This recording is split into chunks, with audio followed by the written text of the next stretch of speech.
অল্প পুঁজিতেই ব্যবসা শুরু সাগরিকার, টোটোতেই খুলে ফেললেন দোকান। টোটো এখন হয়ে উঠেছে ফাস্ট ফুডের দোকান, রয়েছে রান্নার ব্যবস্থা থেকে ফ্রিজও। অভিনব এই দোকানের নাম দিয়েছেন ফুড অন হুইল।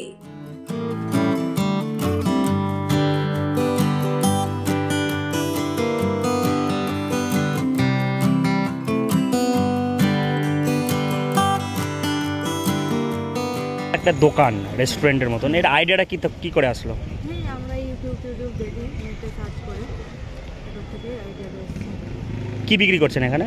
এখানে হরিণাটা ওয়েস্ট বেঙ্গল গভর্নমেন্টের প্রজেক্ট হরিণাটা মিট, এই মিটেরই ফ্রোজেন যে আইটেমগুলো আছে ওগুলো আমরা এখানে সেল করি ফ্রাই করে। এছাড়াও ফ্রোজেন মিটও আমাদের এখানে পাওয়া যায়। এদিকে তাকিয়ে হোলসেল রিটেল সব পাওয়া যায়। এই ইউনিক একটা আইডিয়া, এরকম তো দোকান দেখা যায় না। কিভাবে ভাবলে এটা? আর ওই সম্পূর্ণ নেট থেকে, নেটে সার্চ করে, মানে টোটোর মধ্যে এখন তো দোকান কিনে অসুবিধা, তাই একটা ওইভাবে কম ক্যাপিটালে দোকানের হিউজ ক্যাপিটাল, সেই হিসাবে কম ইনভেস্ট করতে হয়। কম ইনভেস্ট করে মালদা শহরের দোকান কিনতে এখন অনেক টাকা লাগবে। অনেক টাকা লাগবে, মালদা শহরের দোকান কিনতে প্রচুর টাকা লাগবে। সেই জায়গা থেকে চিন্তা ভাবনা। সেই জায়গা থেকে চিন্তা ভাবনা। তো কেমন বিক্রি কেমন হচ্ছে? ভালোই হচ্ছে, আমাদের নতুন হিসাবে সেল ভালোই আছে, খারাপ না। এই যে টোটোর মধ্যে দোকানের সুবিধা কি রয়েছে?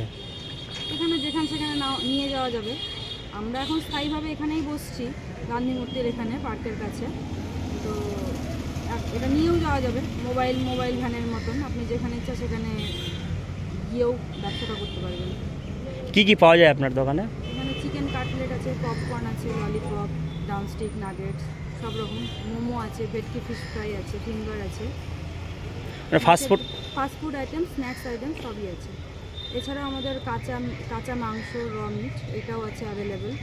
চিকেন, আমাদের নতুন নন কনভেনশনাল মিট, কোয়েল, হাঁস, এসবও আছে। ল্যাম্ব, গোট সবই আছে। নতুনত্ব কিছু করার স্বপ্ন নিয়েই এই ব্যবসা শুরু করেছিলেন সাগরিকা। চপ কাটলেটের পাশাপাশি হরিণ ঘাটার মাংসও মিলছে এখানে। আপনি কি করেন এমনিতে, পেশায় কি করেন? এমনি কিছু করি না, এটাই এখন নতুন স্টার্ট আপ। যাই হোক, কেন শুরু করলে ব্যবসাটা? এমনি একটা কিছু করার ইচ্ছা ছিল, সেই থেকেই ভাবনা। এডুকেশন কোয়ালিফিকেশন আপনার? গ্র্যাজুয়েশন। তারপর কোনো চাকরি বাকরি? না, ওরকম তো করিনি। কোনো কাজ না চাকরি বাকরি না পেয়ে কি এ ধরনের চিন্তা ভাবনা? না, ওরকম কোনো ব্যাপার নেই। নিজের থেকে একটা কিছু করার ইচ্ছা ছিল, তাই। আপনারই এটা সম্পূর্ণ? আমারই সম্পূর্ণ।